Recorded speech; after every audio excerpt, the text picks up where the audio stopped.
오늘 아침 하나님 말씀은 신약성경 야고보서 1장 19절에서 25절까지 말씀입니다. 신약성경 371쪽입니다.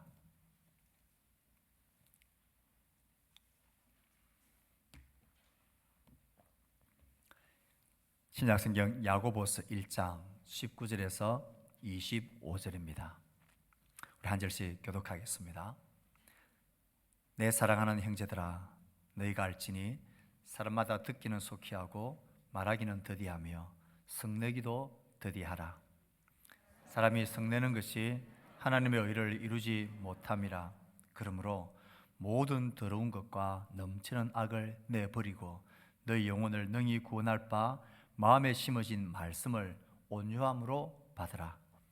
너희는 말씀을 행하는 자가 되고 듣기만 하여 자신을 속이는 자가 되지 말라. 누구든지 말씀을 듣고 행하지 아니하면 그는 거울로 자기의 생긴 얼굴을 보는 사람과 같았어. 제 자신을 보고 가서 그 모습이 어떠했는지를 곧 잊어버리거니와 다같이 자유롭게 하는 온전한 율법을 들여다보고 있는 자는 듣고 잊어버리는 자가 아니요 실천하는 자니 이 사람은 그 행하는 일에 복을 받으리라. 아멘. 우린 지난 주일 연합 예배를 드리면서 듣기는 속히 말하기는 더디하라는 말씀을 들었습니다. 어려운 시험을 당할 때에 내 속에서 일어나는 말들, 세상의 말들, 생각들, 그런 것들을 말하고 성내는 것은 더디 하지 말라는 것입니다. 반면 하나님의 지혜의 말씀을 구하고 듣는 일은 속히 하라 그랬습니다. 왜 그래야 됩니까? 이유가 무엇입니까? 그래야만 우리를 향한 하나님의 의를 이룰 수 있기 때문에 그렇다 그랬습니다. 그 말씀을 들을 때에 그 말씀은 우리를 하나님의 자녀로 태어나게 할 뿐만 아니라 하나님의 온전한 자녀로 구원에 이르도록 우리를 자라게 하기 때문이다 그랬습니다. 그래서 베드로 사도는 우리에게 갓난아기들 같이 순전하고 신령한 젖을 사모하라. 이는 그로 말미암아 너희로 구원에 이르도록 자라게 한다 말했습니다. 이 이유들 때문에 우리는 말하기는 더디하고 하나님 말씀 듣기를 속히 해야 합니다. 그래야 시험을 이길 수가 있습니다. 여기까지 이야기하고 난 이후에 야고보는 그러면 속히 들어야 될 하나님의 말씀 속히 들으라 그랬는데 어떻게 듣는 것이 하나님의 말씀을 바르게 듣는 것인가? 바른 듣기란 어떤 것인가 하는 것을 우리에게 말해줍니다. 어떤 태도로 듣는 것이 듣기를 속해야 될 하나님의 말씀을 바르게 듣는 것인가? 그리고 그 바르게 들었을 때 하나님은 어떤 복을 우리에게 주시는가? 그것을 오늘 본문은 우리에게 말해줍니다. 바른 듣기의 두 가지 태도, 그리고 그 바른 듣기에 따른 하나님이 약속하신 두 가지 복을 야고보는 우리에게 말합니다. 하나님 말씀을 들을 때에 바른 듣기의 첫 번째 태도는 무엇입니까? 21절 말씀에 볼 수 있습니다. 같이 읽어보겠습니다. 21절 말씀 시작. 그러므로 모든 더러운 것과 넘치는 악을 내버리고 너희 영혼을 능히 구원할 바 마음에 심어진 말씀을 온유함으로 받으라. 말씀을 듣는 바른 태도 첫 번째는 그 심어진 말씀을, 들은 말씀을 온유함으로 받는 것입니다. 온유함으로 받는다. 온유한 태도로, 온유한 마음으로 그 말씀을 듣고 받아야 한다는 것입니다. 온유하다라는 것은 그 원어의 의미가 굽힌다, 혹은 굴복한다, 구부린다, 받아들인다 라는 그런 뜻입니다.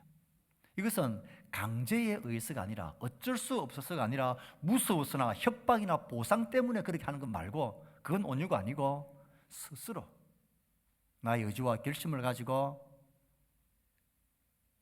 구부리고 받아들이고 용납하는 것, 스스로 자기를 낮추는 것, 자기의 생각과 고집과 아집을 스스로 버리고 나 자신을 낮추는 것, 그것이 온유함입니다. 예수님은 자신이 온유한 자라 말씀하셨습니다. 나는 마음이 온유하다 그랬습니다.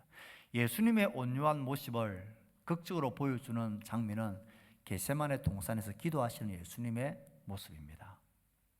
우린 잘 압니다. 그 밤새 영적인 진토를 겪으면서 예수님이 하신 기도의 핵심적인 내용은 아버지, 내 뜻으로 하지 마시고 아버지의 뜻대로 되기를 원합니다. 스스로 이 모든 고통과 아픔인 줄 알았지만 그 온유한 마음이신 주님은 자신의 뜻을 버리고 낮추고 구부리셨습니다. 그리고 하나님의 뜻을 받아들였습니다. 이것이 온유함입니다. 하나님의 말씀을 들을 때에, 받을 때에 온유한 마음으로 말씀을 받으라. 온유한 마음이 필수적입니다. 21절 말씀을 다시 한번 가만히 보십시오. 여기서 온유한 마음으로 말씀을 받는다는 것은 무언가를 버리고 받아들이는 것입니다. 온유한 사람은 무엇을 버릴까요? 내가 맞다고 생각하는 내 생각, 내 주장, 내 습관, 내 결정, 내 의지, 내 뜻, 내가 지금까지 고수해왔던 내 고집과 아집들, 내 삶의 방식들, 내 삶의 태도들, 이것이 하나님의 말씀을 딱 들었을 때에 이게 아니다 하는 것을 받아들입니다. 이게 틀렸구나, 이게 옳지 않구나. 그래서 하나님의 말씀이 나에게 보여주시는 모든 더러운 것, 넘치는 악, 더러운 것이라고 하나님이 나에게 말씀하시는 것, 이건 악이라고 말씀하시는 것, 하나님이 기뻐하지 않는 것, 하나님의 성도들에게 마땅하지 않는 삶의 모든 방법과 모습들이 하나님의 말씀 앞에 딱 비춰질 때에 그때 온유한 마음으로 말씀을 받는 사람은 내가 틀렸구나, 내가 지금 잘못 가고 있구나, 내가 완전하지 않구나, 이것을 인정하고 자신의 생각과 지금까지 삶의 모습들, 자신의 주장과 아집들을 버리고 굴복하고 내려놓는 것입니다. 그러니 온유한 마음으로 말씀을 받는다 할 때에 이 온유함은 나의 생각과 아집과 고집과 완고함을 버리는 것입니다. 내 마음에 가득 차 있는 이것을 비우고 버리지 아니하면, 그리고 하나님의 말씀을 100번, 1000번 들어도 그 말씀을 바로 들을 수가 없다라는 거예요.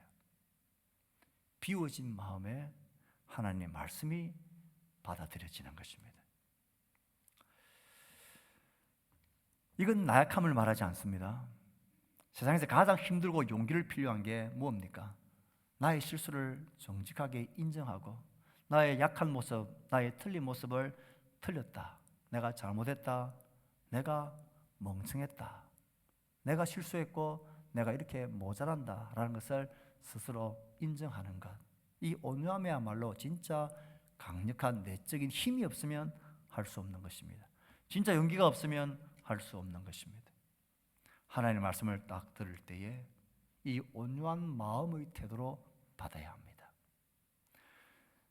아쉽게도 우리의 신앙생활에 그런 긴 길들을 생각해 보십시오. 얼마나 많은 말씀이 우리 가운데 들려졌습니까? 얼마나 많은 말씀을 우리 읽고 외우고 또 배웠습니까? 그 연수만큼 하나님 말씀이 나에게 가르치고 나를 만들어 가시는 구원의 아름다운 모습으로 그 믿음이 깊이 있게 자라지 못한 것은 무엇 때문일까요? 말씀을 듣기는 듣지만 온유한 마음으로 듣지 않아서 그렇습니다. 말씀은 말씀이고 신앙은 신앙이고 내 삶은 삶이고 현실은 현실인데 이건 안 된다, 그렇게 해가지고는 못 산다, 말씀이야 좋지만 어떻게 그렇게 살아? 지금까지 살아왔던, 안전해왔던, 내가 누려왔던 내 삶의 방식과 생각과 철학들, 질서들을 내려놓을 마음이 없이 말씀을 듣기 때문입니다. 하나님의 말씀을 바로 듣는 태도는 온유한 마음으로 말씀을 받는 것입니다. 그래야 말씀이 내 안에서 열매로 자라갑니다.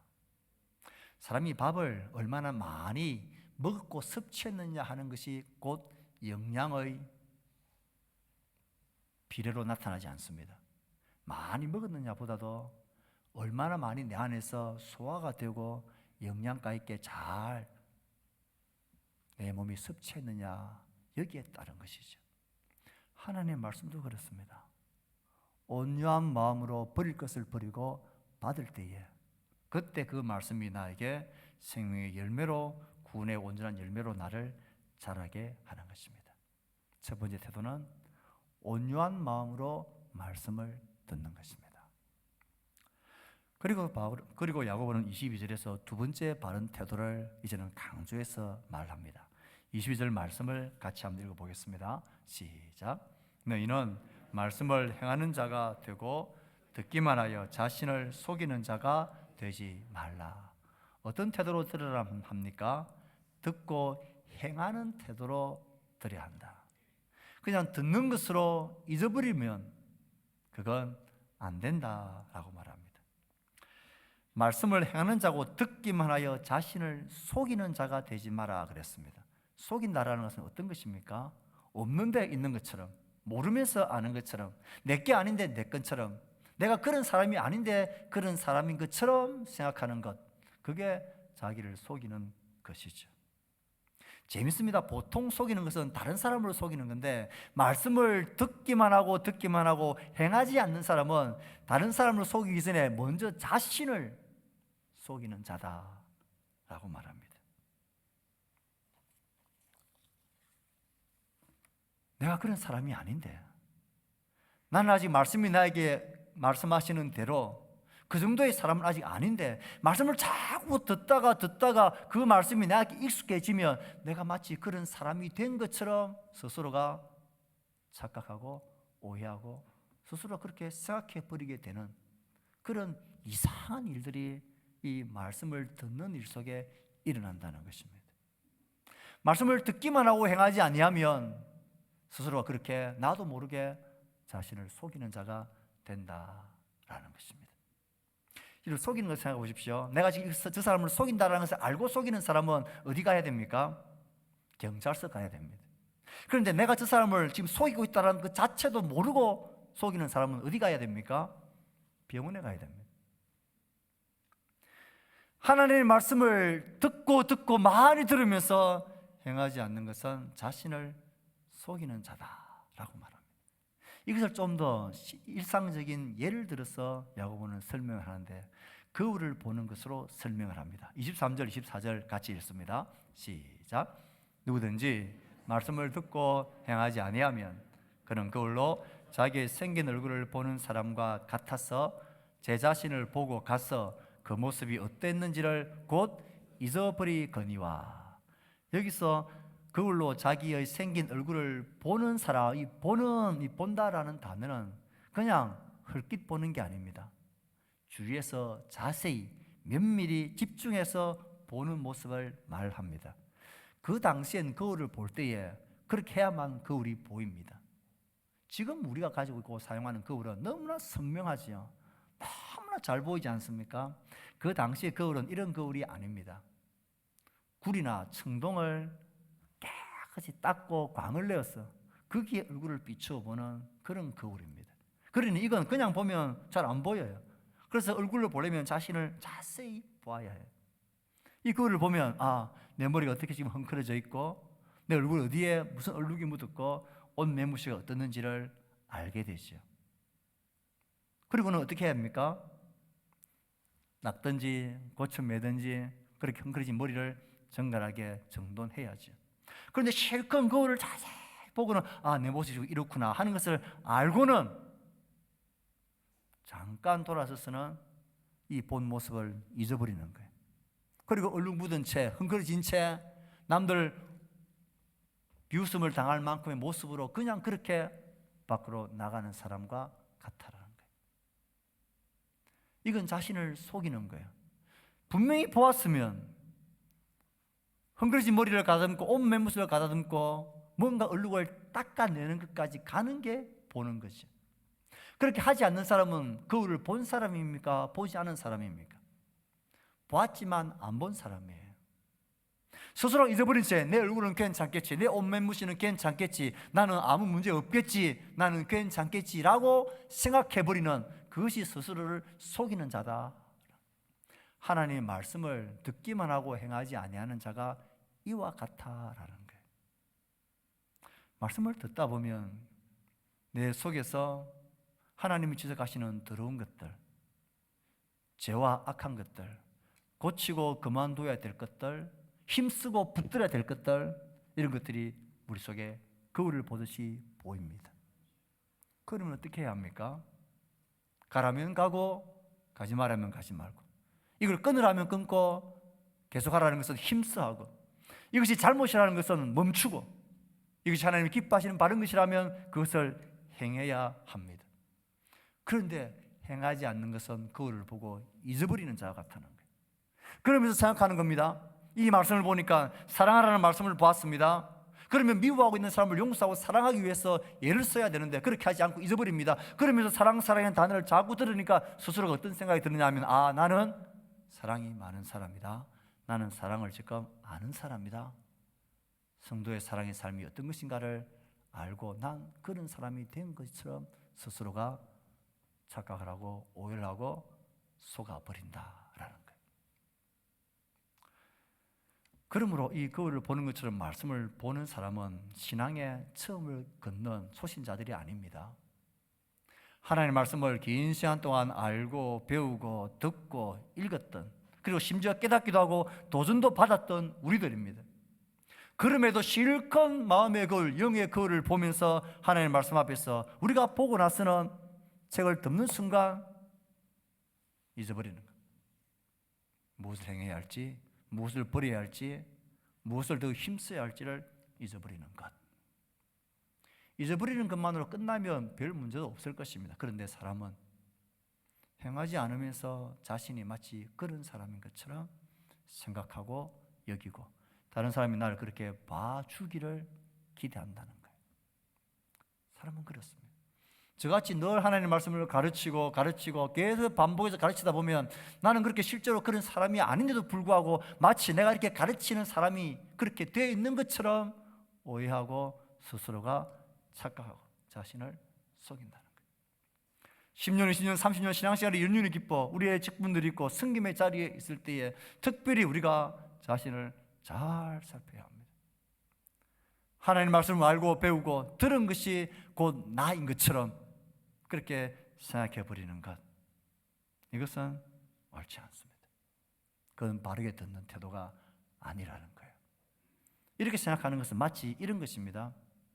마차를 자동차 차고에 딱 넣어둔다고 해서 그 마차가 자동차로 확 바뀝니까? 안 바뀌죠. 훌륭한 목사님, 크고 정말 부러운 교회에, 어느 단체에, 어느 그룹에 내가 속해 있다고, 그곳에 있다고 내가 마치 큰 믿음의 사람이고 큰 신앙의 사람인 것처럼 생각하는 것, 자신을 속이는 것입니다. 아니, 스스로가 속고 있는 것입니다. 신앙의 직분과 내 성김과 배움과 연도와 이 모든 것들이 나의 믿음과 나의 삶의 모습을 그대로 반증한다 생각하면 속고 있는 것입니다. 그래서 야고보는 우리에게 말합니다. 말씀을 듣고 행하지 아니하는 자는 그걸로 보고 자기 생긴 얼굴을 보는 사람과 같다. 잊어버린다는 거예요.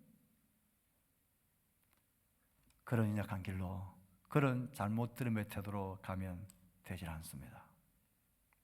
저는 우리 교회 성도들이 지금 있는 우리의 자리, 우리의 삶의 모습에서 여러분들 하나님의 말씀을 딱 듣고 하나님 주시는 도전과 결심과 작은 순종의 마음이 생길 때마다 그렇게 행하려고 하는 일에 힘을 내시기를 바랍니다.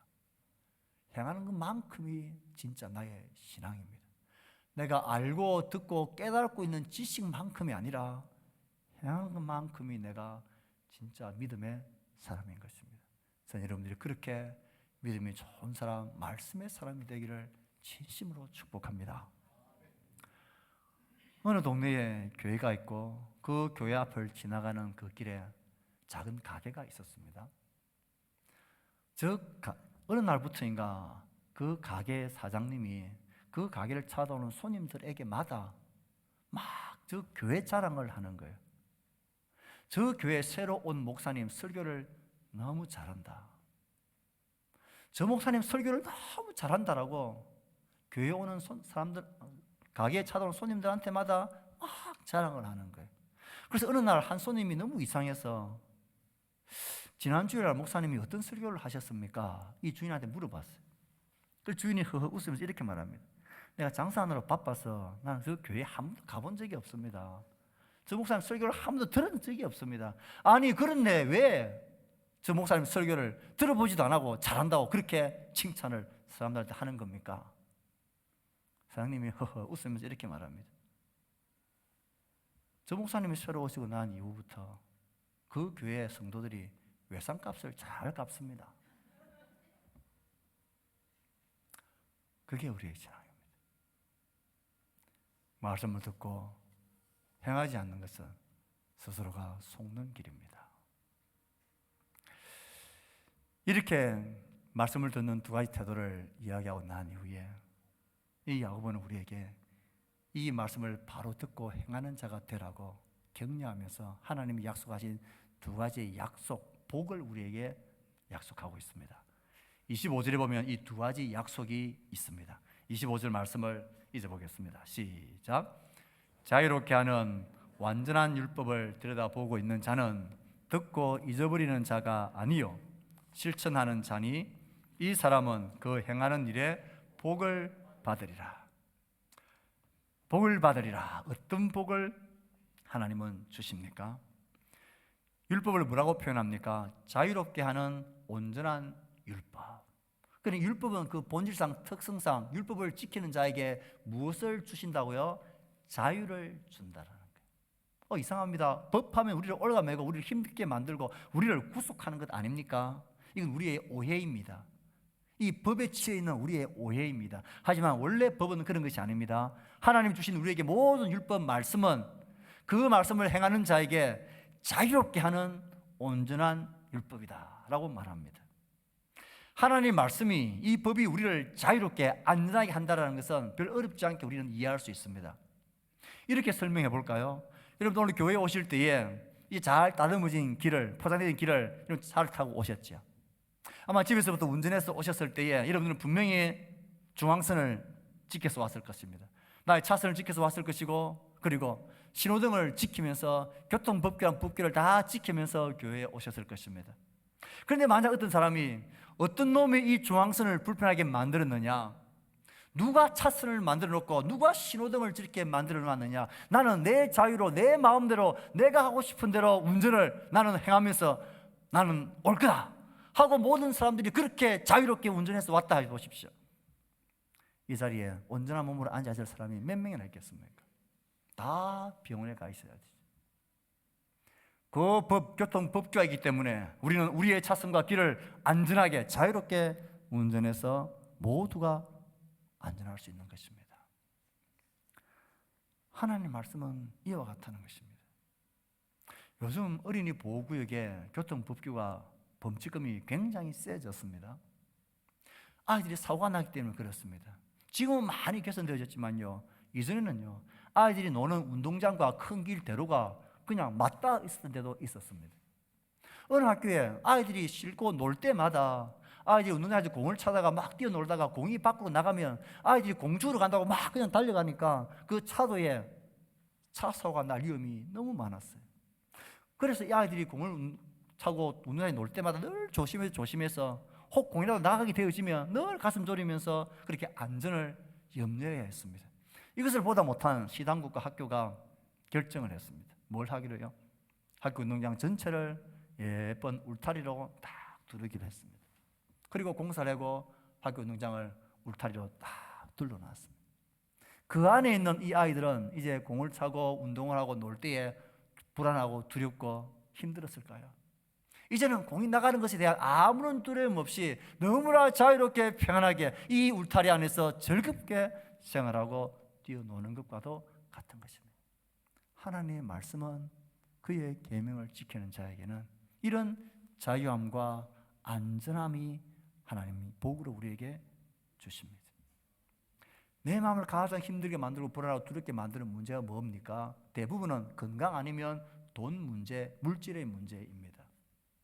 이 물질의 문제, 우리가 얼마나 불안하고 두렵고 떨리는지 울타리 없는 운동장에서 뛰어놀고 있는 아이들과도 비슷한 모습입니다.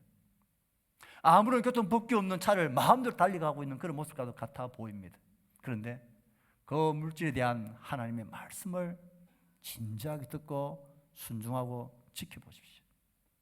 이 모든 것이 하나님 나에게 주신 것이다라는 것을 믿는 믿음으로 그 당연한 사실로 하나님께 11조를 구분하여 주는 게 드리고, 내 삶의 모든 주도권을 하나님께 딱 내어놓고, 그리고 하나님이 나에게 먹고 입고 살게 하실 것을 주시는 분이 하나님인 것을 믿는 믿음의 고백을, 그의 말씀을 따라 즐겁게 행해 보십시오. 돈과 삶과 물질에 대한 염려 속에서 자유할 수 있습니다. 온전할 수 있습니다. 안전할 수 있습니다. 하나님 믿는 배짱이 드디어 생기는 것입니다. 시간에 대해서 두렵고 불안하고, 이러면 두렵습니까? 늘 바쁘고 분주한 시간 때문에 쫓깁니까? 하나님 앞에 서는 시간, 하루 20분의 말씀을 듣는 시간, 말씀을 읽고 묵상하고 기도하는 시간을 한번 확보해 넣으러 주님 앞에 자신을 세우고 묵상하는 시간을 가져보십시오. 그 20분이 나머지 23시간, 4시간에 대한 자유와 평안함과 안락함을 줍니다. 그게 하나님 우리에게 주시는 약속이고 복입니다. 하나님의 말씀은 우리를 올가매고 힘들고 우리를 목을 쪼는 그런 것이 아닙니다. 이 하나님의 모든 말씀을 따라 살면, 모든 사람들이 십계명의 말씀을 따라 살아가는 세상을 한번 꿈꿔보십시오. 거기에는 해함도 없고 갈등도 투쟁도 싸움도 없는 사랑과 배려와 온전한 아름다운 공동체가 왜 세워지지 않겠습니까? 하나님의 말씀은 우리에게 자유를 줍니다. 또 한 가지의 복은 무엇입니까? 오늘 25절 말씀 후반절에 이렇게 되어 있죠. 이 사람은 그 행하는 일에 복을 받으리라. 이 사람은 그 행하는 일에 복을 받으리라. 이 사람이 지금 무슨 일을 행하는 자입니까? 이 사람은 지금 자유롭게 하는 온전한 율법을 다 듣고는, 그 말씀을 온유한 마음으로 딱 받고는, 내 속에 있는 더러움과 악과 인약함들, 욕심들을 내어놓고 버리고 내가 이 말씀을 따라 실천하며 살아야지 하면서 살아가는 그 사람입니다. 이 하나님의 말씀을 따라 사는 일은 때로는 세상의 조롱과 반대와 그런 멸시와 따돌림을 당할 수도 있습니다. 뻔한 수입을 내가 포기해야 될 수도 있습니다. 편안한 길을 포기하고 힘겨운 길을 걸어가야 할 때도 있습니다. 말씀을 온유한 마음으로 받고 듣고 행하고 실천하기 위해서 행하는 그 사람, 지금 그 사람은 그 행하는 일에 어려움과 고통과 힘겨움이 예상되어지고 또 실제 그런 어려움을 겪게 되기도 하고, 그 지나간 시간들을 견뎌내야 될 상황도 분명히 생깁니다. 그러나 하나님은 그들에게 분명히 약속합니다. 이 사람은 그 행하는 일에 무엇을 받으리라요? 복을 받으리라고 하나님이 약속하십니다. 하나님이 어떤 방법으로 어떻게 언제 복을 주실지 저는 모르겠습니다. 하지만 하나님은 그 사람은 이 행하는 일에 복을 받으리라고 분명히 약속하셨습니다. 이 복을 누리고 믿고 사는 게 하나님의 백성이죠. 이 복을 말하면 자주 언급되어지는 우리나라 기업이 하나 있습니다. 여러분 잘 아시는 이랜드라는 그룹입니다. 패션, 유통, 레저 외식을 주 산업으로 하는 그룹입니다. 지금은 37개의 국내 법인, 75개의 해외 법인을 가지고 총 자산 10조 원의 재계순위 40위의 기업이 이랜드 그룹입니다. 이 그룹이 어떻게 시작되어졌는지를 말씀드리며 말씀을 마칠까 합니다. 1980년 창업자인 박성수 집사, 1980년에 박성수 집사 한 사람이 이랜드, 잉글랜드라는 옷가게를 시작하면서 이 그룹이 시작되어졌습니다. 그가 왜 이 옷가게를 차리게 되어졌느냐? 박성수 집사에게는 여동생이 하나 있었습니다. 그런데 그 부모님이 이 여동생을 믿지 않는 가정에 시집 보내려고 작정을 하고 그 결혼을 몰아붙이고 있었습니다. 박 집사는 결사적으로 반대했습니다. 하지만 부모님은 너 그렇게 하는 거 아니다 하면서 억지로 이 결혼을 강행합니다. 그래서 박 집사님은 결혼식장에 가지도 않았습니다.